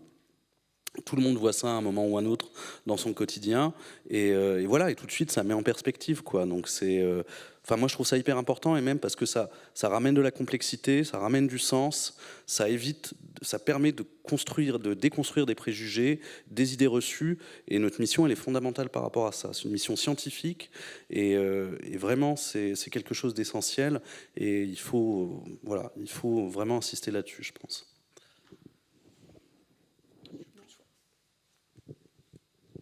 C'est très bien pour redonner un peu de complexité au réel aussi. On a fait à peu près le tour. On va finir par une image un peu particulière sur laquelle je voulais revenir, qui est une image que l'on trouve dans le grand amphithéâtre de la Sorbonne, qui est une peinture qui s'intitule Le bois sacré, qui a été peinte par Puvis de Chavannes à la fin du XIXe siècle, entre 1884 et 1889. Et c'est une allégorie de l'histoire. Et je voulais finir par cette image avant les questions, parce que ça m'a fait... comment dire je voulais cette image pour une double raison. Parce que je trouve que cette allégorie de l'histoire, puisque c'est l'allégorie de l'histoire, a un petit air de l'archéologie, en dévoilant cette pierre qui est dans le sol. Et je trouvais que c'est une image qui représentait bien le plateau de ce soir, où effectivement on parle d'archéologie. Alors c'est une autre image de l'archéologie, avec l'allégorie faite femme. On se disait tout à l'heure quand même que la place des femmes en archéologie reste peut-être encore un petit peu à développer. On doit pouvoir faire un peu mieux. Donc une allégorie féminine pour rassembler histoire et archéologie n'était peut-être pas mal venue. Et puis parce que voilà, on voyait qu'effectivement cette ruine qui ne déplairait pas à Alain Schnapp rassemblait à la fois histoire et archéologie. Et puis il y avait une deuxième raison, ce grand amphithéâtre de la Sorbonne où nous étions samedi dernier, où on a parlé de liberté d'expression, et je pense que c'est important aussi quand même de rappeler que l'archéologie est une pratique scientifique, et que toute pratique scientifique ne peut se faire que dans le cadre d'une liberté d'action et de pensée des acteurs pour la défendre. Et voilà, je voulais qu'on finisse peut-être par ça. Je voulais vous laisser prendre la parole. Joël, peut-être, qui connaît cette peinture de l'amphithéâtre de la Sorbonne. Oui, mais c'est surtout qu'on l'a revu là ensemble samedi, puisque c'était le moment où on remettait les prix des classes, des prix aux classes primées du prix Samuel Paty. Voilà, donc c'était un moment fort pour nous, et comme en ce moment on est tous très inquiets, en plus pour les libertés académiques dans le monde, mais aussi chez nous en France, voilà, c'était un objet de cogitation. Sabrina. Je pense que ça nous amènerait à repartir sur tout un débat, mais simplement pour dire effectivement ce que tu disais, Anne, sur la liberté et sur l'objectivité, on va dire, de l'archéologie qui peut être détournée à des fins, on va dire, à des fins politiques, et la façon dont on peut utiliser l'histoire. Donc il faut vraiment effectivement qu'on puisse rester des garde-fous par rapport à ces déviances. Et donc on en revient encore à l'éducation, la sensibilité, l'école, les musées, et c'est fondamental. Et du coup le rôle de l'archéologue effectivement est fondamental dans les enjeux aujourd'hui, nos enjeux de société. Je termine parce que sinon je pense qu'on peut développer longtemps. Sur cette question de liberté, derrière, c'est aussi la question des données. Et donc, on a évoqué les questions numériques. Alors, on aurait presque pu faire une table ronde sans évoquer un sujet qui est particulièrement présent ces derniers temps, la question de l'intelligence artificielle. Et un certain nombre de collègues archéologues sont aussi en train de se saisir de cette notion, à la fois pour ses côtés bénéfiques dans le traitement de données et l'automatisation, mais aussi avec en arrière-plan un certain nombre de sujets sur la déontologie et sur aussi l'ensemble des biais que ces intelligences artificielles véhiculent, qui sont le reflet des données existantes. Si vous demandez par exemple à une IA de générer une scène du quotidien du Paléolithique, vous allez vous retrouver avec des physiques plutôt grands blonds aux yeux bleus. Alors ça, les yeux bleus, on est presque pas très loin de la réalité, mais qui sont absolument en total désaccord avec les connaissances scientifiques de ces périodes. Donc on a aussi une forme de responsabilité, sans courir après toutes les nouveautés.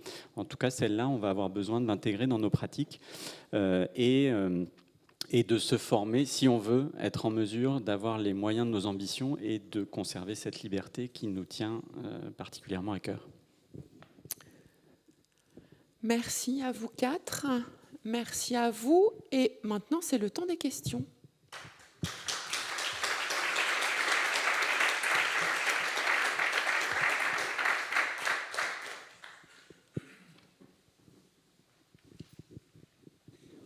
N'ayez pas peur. Il y a un monsieur en blanc qui veut poser une question. Bonjour, bonsoir. Dans la figure de l'archéologue, vous n'avez pas évoqué quelque chose, c'est le milieu et la représentativité un petit peu de qui sont les archéologues. On est passé en gros d'une archéologie, notamment au 19e siècle, d'une certaine élite qui avait les moyens de se payer des voyages en Égypte ou au Machu Picchu pour faire des fouilles. Quelle est la sociologie, le panorama des archéologues d'aujourd'hui? Est-ce qu'on a vraiment des études là-dessus? On pourrait aussi, d'ailleurs, s'interroger aussi sur la psychologie des archéologues. Non, là, ça va nous demander un sujet très intéressant. Pourquoi on devient archéologue? Ouf. Alors, moi, j'ai des éléments de réponse, mais simplement comme ça. Je sais pas, j'ignore totalement s'il y a des études extrêmement poussées, mais il est clair que la figure de l'archéologue, qui était finalement un amateur, éclairé et riche, y compris dans des grandes figures de l'histoire de l'archéologie, c'est des gens qui avaient de l'argent, avec la professionnalisation et avec, on a des profils sociologiques de classe bien plus modeste. Moi, je le vois dans l'évolution de mes étudiants. Les familles, les étudiants viennent de milieux socioprofessionnels beaucoup de classe moyenne, voire modeste, beaucoup plus. Et c'est une tendance qui s'est affirmée avec les années. Donc, mais j'ai pas d'études scientifiques. J'ai en tout cas ce sentiment et cette tendance. Je ne sais pas si. Oui, moi je partage complètement effectivement la vision de Anne. En revanche, il y a quelque chose d'assez marrant ou en tout cas intéressant dans le milieu de l'archéologie sous-marine. Donc effectivement aujourd'hui, on va dire tout type toute origine, on va dire de classe sociale peut faire des études d'archéologie et devenir docteur en archéologie, faire de l'archéologie sous-marine. En revanche, l'archéologie sous-marine qui est pratiquée encore dans le milieu associatif en termes de hobby, elle est essentiellement pratiquée par des hommes de catégories socio-professionnelles élevées, type médecin, etc. Donc ça reste un hobby quand même, comme elle pouvait l'être pratiquée par des érudits, médecins, etc. Donc voilà.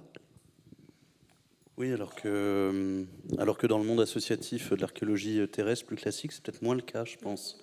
Ouais, c'est ça. C'est que il faut la plongée, ça reste quand même un truc un peu sélect, quoi. Mais après, effectivement, on manque d'études sur cette question, mais grosso modo, les effectifs de l'archéologie en France, entre 4000 et 4500 personnes, si on compte les agents de l'INRAP, les agents de l'archéologie des collectivités territoriales, du privé, en université, je sais pas, c'est quoi, 500 peut-être personnes. Je pense que c'est entre 4005 et 5000, c'est ça. tout le monde, 4005 musées 5000, confondus, académies confondues, chercheurs, CNRS confondus, c'est tout le monde confondu. Les professionnels, c'est-à-dire que ce sont les gens qui vivent de l'archéologie sous une forme ou une autre. Et ça, effectivement, nous, on le voit bien sur les recrutements dans les jeunes générations. On a des gens qui viennent d'un peu partout. C'est très, très diversifié et les classes populaires sont plutôt bien représentées. Alors après, c'est une impression. Il faudrait des données chiffrées pour s'en assurer. Et c'est très mixte, même à majorité féminin. Je pense qu'on doit être pas loin de 60-40, moins quand on monte dans les postes à responsabilité, mais ça c'est un peu partout le cas. Et c'est finalement assez divers, mais ça n'a plus rien à voir avec le riche héritier qui va, sur ses fonds personnels, partir en Égypte pour fouiller, ou en Égypte ou ailleurs.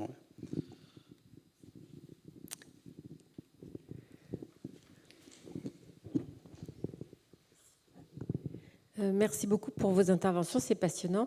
Une question, alors moi je ne suis pas du tout dans ce milieu ni de l'histoire ni de l'archéologie, donc c'est peut-être une question idiote, mais Non, je lis dans le journal pas de question idiote. Des fois des choses sur... ça pose problème, la question de la restitution des œuvres d'art aujourd'hui. Et du coup, je voulais savoir quel regard, vous, en tant qu'archéologue du XXIe siècle, vous portez sur ces questions. Parce que peut-être que la vue d'aujourd'hui n'est pas du tout celle d'avant. Et comment on fait pour les choses qui avaient été récupérées par le passé. Enfin, voilà.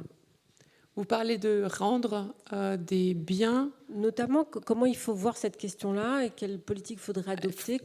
Est-ce que c'est une question de déontologie aussi personnelle, sans doute? Enfin voilà, ça aborde plein de... C'est une question très complexe. Je pense qu'il faudrait une conférence. D'ailleurs, on en envisage une là-dessus. Donc voilà, on va aborder le sujet de manière frontale parce que c'est un sujet complexe et sensible, doublement. Alors, il y a plusieurs éléments. Il y a la question des biens archéologiques et des biens patrimoniaux qui sont dans les collections, qui sont des biens patrimonialisés et inaliénables, c'est encadré par une législation. Et puis, il y a des demandes de différents pays, de différentes sociétés. Et donc, aujourd'hui, il y a des lois qui ont été discutées, et puis il y a des débats qui se font quasiment au cas par cas. Il y a eu des restitutions. Pardon ? Le grand tambour de Côte d'Ivoire ? Oui, par exemple. Donc, on a un certain nombre et ça dépasse l'archéologie, parce qu'il y a des vestiges qui sont concernés, qui sont des vestiges relevant de l'archéologie. Il y a d'autres biens patrimoniaux qui ne sont pas complètement ou spécifiquement archéologiques. C'est une vaste question qui croise des attentes, on va dire, sociétale, sociopolitique, internationale, dans un contexte post-colonial, de collaboration internationale. Donc ça dépasse très largement l'archéologie. Aujourd'hui, de toute façon, la législation est claire. Aujourd'hui, ce qui est trouvé dans un pays doit rester dans le pays. Donc c'est du rétroactif par rapport à toute une histoire de la pratique, à toute une histoire de relations internationales.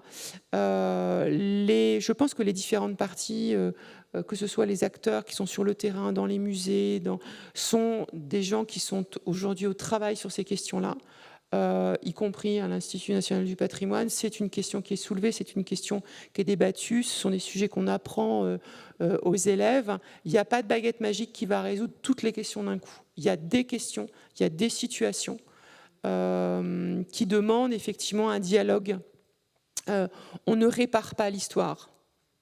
En revanche, il est important qu'on la comprenne, que les scientifiques puissent effectivement l'étudier de manière libre. Et ensuite, il peut y avoir dans le dialogue des situations auxquelles on fait face aujourd'hui. Les contemporains font face par rapport à des demandes qui sont contemporaines. Voilà. Et ça, je pense que c'est à peu près la ligne générale, avec toutes les précautions qui sont évidemment nécessaires. Juste si je peux ajouter, ce qui est intéressant, c'est de le regarder aussi à l'échelle pas forcément des restitutions entre différents pays, mais sur les logiques, la manière dont les logiques vis-à-vis du mobilier archéologique ont changé. Depuis 2016, les biens archéologiques mobiliers, ce qu'on appelle les biens archéologiques mobiliers, donc tout ce qu'on trouve, tous les objets mobiliers qu'on trouve lors des fouilles sont propriété de l'État, propriété publique, parce qu'après l'État en fait peut donner cette propriété aux collectivités qui le réclament.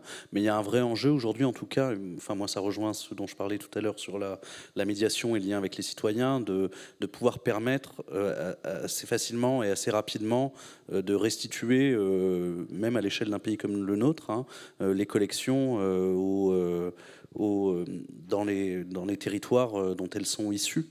Et ça, c'est aussi un travail qu'on fait avec le MAN, par exemple, le Musée d'archéologie nationale, qui a accumulé des collections qui venaient de la France entière et qui aujourd'hui mène une politique de diffusion de ces collections un peu partout sur le territoire. Donc c'est aussi un enjeu qui peut se poser juste à cette échelle-là, notre propre territoire. Pas forcément de restitution, mais en tout cas de diffusion de ces collections. Ça renvoie à une question fondamentale à qui appartiennent les biens, en fait, les biens archéologiques et les biens patrimoniaux. Et la loi de 2016, alors avec une nuance qui est que, en fait, ça appartient à l'État dès lors que le terrain a été acquis après le 7 juillet 2016. Mais ça, c'est une... Voilà. Mais avant, on était sur des régimes différentiels. selon qu'on était propriétaire, le découvreur. Enfin, bon, il y avait tout un.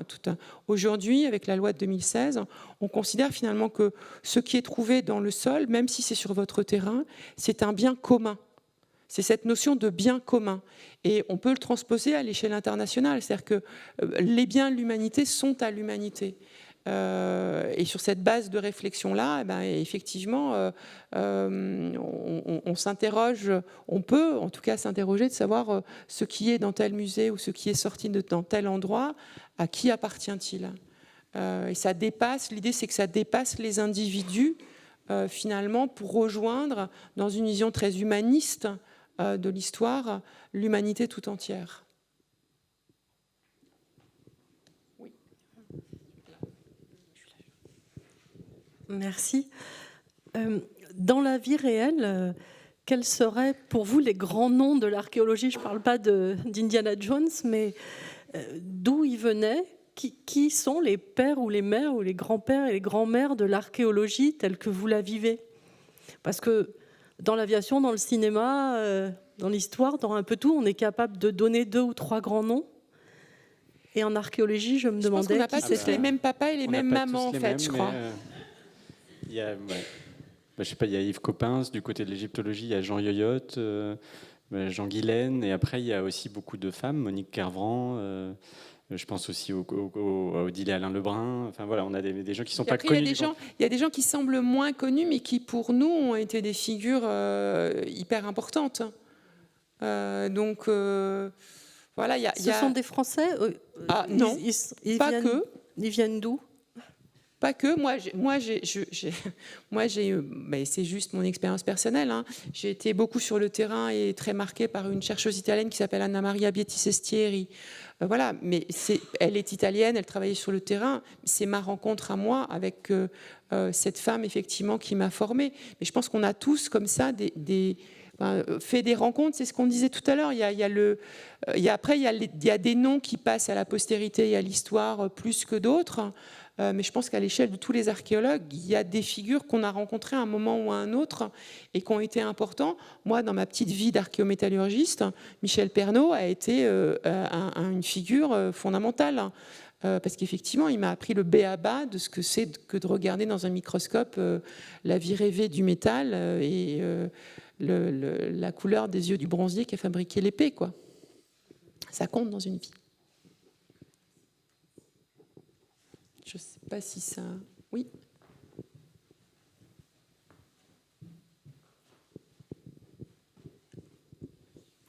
Bonjour. Si je suis ici, c'est parce que je suis metteur en scène de spectacles scientifiques et je travaille avec le MAN cette année. On va faire un projet avec des jeunes éloignés du milieu de la culture qui ont entre 16 et 25 ans pour leur faire un projet de théâtre autour de l'archéologie. Et alors, je voulais savoir si vous saviez comment intéresser des jeunes qui, a priori, ne s'y intéressent pas. C'est quoi le déclic pour se dire, tiens, d'un coup, je vais m'intéresser à l'archéologie, je vais me passionner et peut-être que je vais pouvoir, pendant 1 an, mener un projet qui demande de l'investissement. Vous avez des idées? Non, je te laisserai compléter, Thomas. Je pense que, en fait, ce qui est toujours bien, c'est que on a toujours une histoire qui se raccroche à de l'archéologie quelque part. Il faut essayer de trouver le moment où l'archéologie rencontre leur vie, en fait. Et par rapport à ça, il y a le quotidien où ils habitent. Enfin, je pense que là encore, les lieux où ils vivent, raconter l'histoire des lieux où on vit, c'est hyper important. Comment ils ont pu être confrontés à cette image de l'archéologie qui est quand même... ils l'ont forcément croisé à un moment ou à un autre, sous une forme peut-être complètement dévoyée, mais justement, ça peut permettre de ramener le sujet. Voilà, faut essayer de travailler autour de ça, de leur curiosité pour le passé, de leur histoire personnelle. Je pense que ça, à un moment ou à un autre, ça se percute. Moi, il y a dans des ateliers, il y a des choses qui marchent bien, c'est de faire une archéologie ici et maintenant. De s'intéresser à la salle, la façon dont on est habillé, la façon dont on est installé, les meubles, la façon dont on est habillé. Et selon l'endroit où on est, on peut tirer le fil plus ou moins loin. Et ça permet d'avoir un point d'accroche sur la façon dont on travaille. C'est-à-dire, on a un niveau, un élément qui est au-dessus d'un autre, donc a priori il est venu après, mais parfois c'est pas si simple. Et du coup, et ensuite d'aller sur leurs objets du quotidien et Voilà, de pouvoir les téléphones portables, c'est très bien, hein, avec les différentes versions. Si on a un iPhone 8, on sait qu'on est plutôt un boomer qu'un jeune geek. Voilà, donc on va chercher aussi sur ce terrain-là, parce qu'en fait, c'est la démarche de l'archéologue. On peut faire une archéologie très contemporaine d'un espace et d'un lieu, et puis ensuite de jouer sur les origines, certains objets, certains souvenirs. Et ça, c'est vraiment un élément qui permet de rentrer dans le domaine. De rajouter un truc, je te repasserai. Je voudrais juste rendre hommage à un de mes profs de fac, Pierre-Jean Trombetta, que peut-être certains ont connu ici, qui, lors de son premier cours magistral, arrivait avec une assiette et l'a cassée devant les yeux de ses étudiants, en la jetant par terre, et en disant maintenant on va faire de l'archéologie, et puis vous allez voir comment ça va marcher. Il nous faisait faire des relevés aussi, des graffitis dans les chiottes de Michelet, et voilà, c'est vrai que par rapport à ce que tu disais, Thomas, ça peut être des façons d'amener à l'archéologie. Ce que tu dis, Thomas, ça me fait penser à un catalogue d'expos qui peut être aussi une entrée sympa. Je crois que c'est Passé Recomposé, qui a été une expo qui a été réalisée en Suisse à partir d'objets contemporains comme des nains de jardin, etc., ou futur antérieur, c'est ça. Et voir comment on interprète des objets dont on n'a pas le contexte. Donc ça, je pense que ça peut être une entrée assez marrante. Et au musée de l'Art Antique, il y a l'équipe de médiation qui a créé un jeu de cartes sur les figures des archéologues féminines, parce que c'était un peu une thématique l'année dernière. Et ça a super bien marché auprès des jeunes, justement, pour avoir des parcours de figures, alors pour le coup féminines, mais ça peut être, ça parle aussi aux garçons, hein, dans tous les cas. Voilà. Et il y a une bande dessinée qui est très drôle aussi, je ne sais pas si elle parle encore, mais qui est sur la transposition de la découverte de la tombe de Toutankhamon sur un motel américain. Et donc il y a une scène assez rigolote où justement l'archéologue dans une espèce de cérémonie reconstituée, enfile la lunette des toilettes qui a encore son papier sur la tête en la décrivant comme une couronne cérémonielle. Donc j'avoue qu'à chaque fois que je retrouve un objet dont on n'est pas trop sûr de l'usage et qu'on le dit symbolique, où j'ai toujours un petit moment d'hésitation me disant vraiment. Et donc ça, c'est une bande dessinée qui, voilà, son nom m'échappe, mais qui est vraiment très en noir et blanc et qui est très, très drôle à utiliser pour nourrir un lien avec le quotidien. Mais en tant que professeur, pas en tant qu'archéologue, mais moi il me semble que dès qu'on parle à un public pas forcément très instruit en histoire, en archéologie, de la vie matérielle, de l'alimentation, de l'habitat, ça fonctionne très bien. Et des violences aussi faites au corps, ça fonctionne très bien aussi. Anne, je suis là. Ça m'a un peu inquiété ce que tu disais tout à l'heure là, quand tu as commencé à parler d'Indiana Jones et tes étudiants qui faisaient plus le lien entre un fedora et ça s'appelle vieillir. Oui, merci.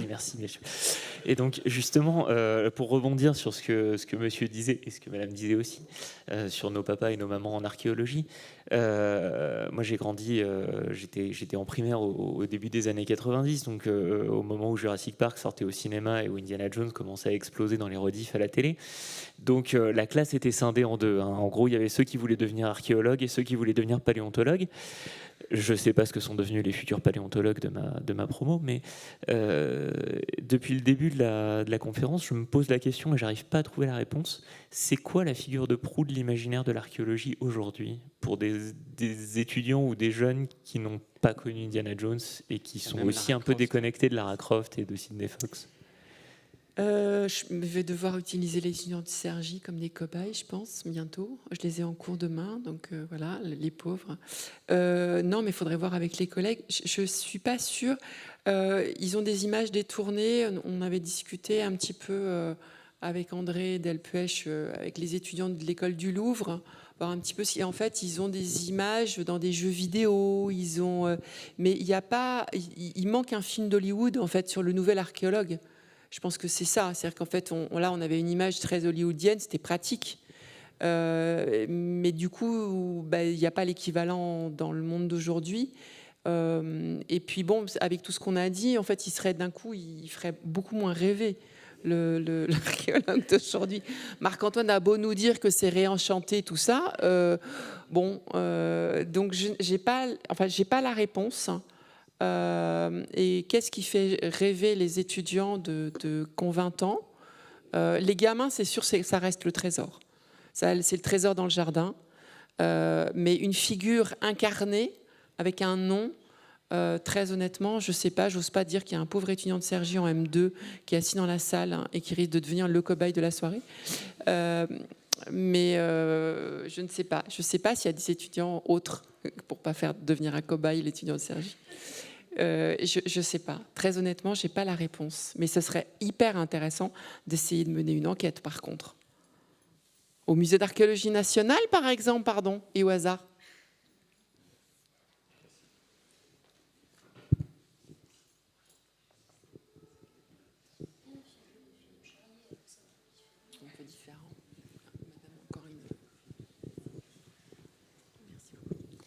Une autre question, parce que vous avez abordé l'outil de l'IA, de l'intelligence artificielle, et je me demandais, est-ce que l'IA, bien sûr c'est un outil en tant que tel, mais est-ce que le fait d'utiliser l'IA et le fait qu'il y ait des connexions partout dans le monde a fait changer vos méthodes de travail ?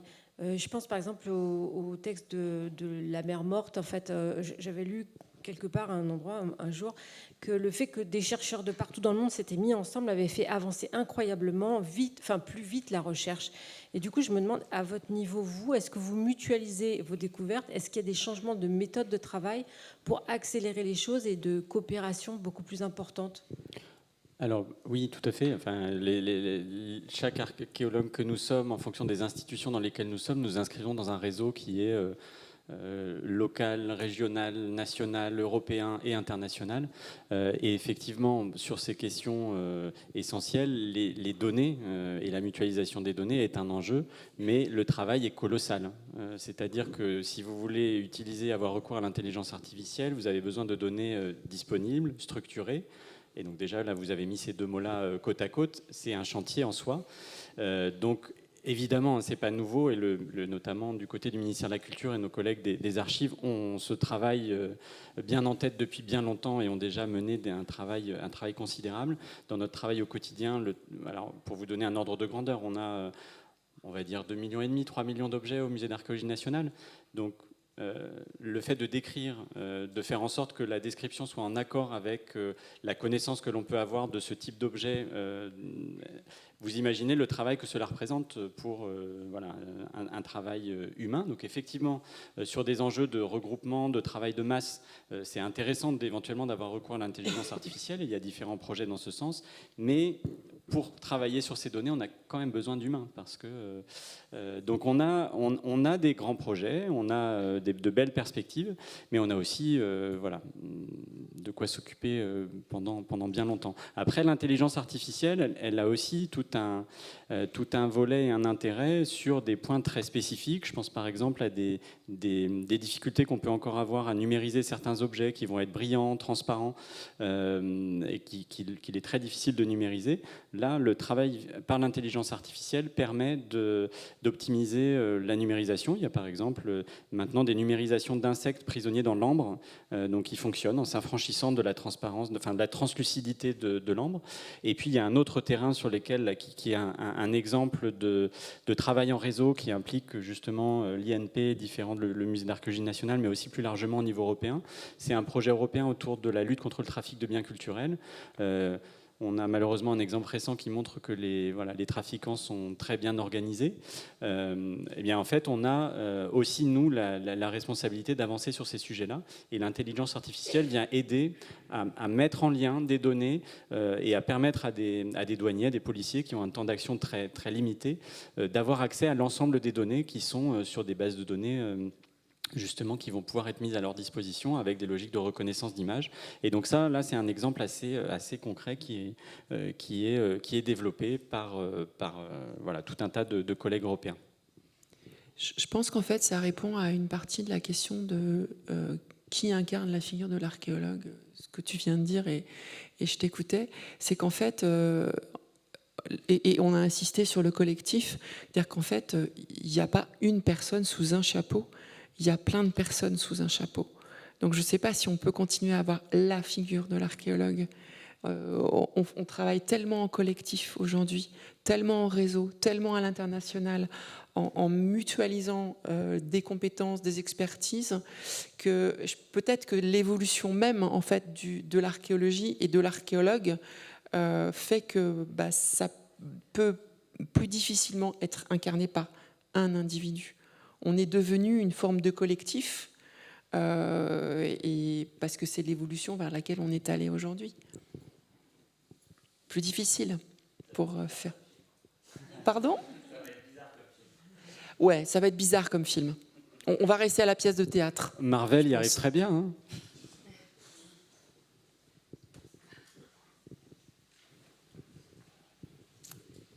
Bon, bah écoutez, je pense qu'on arrive au bout.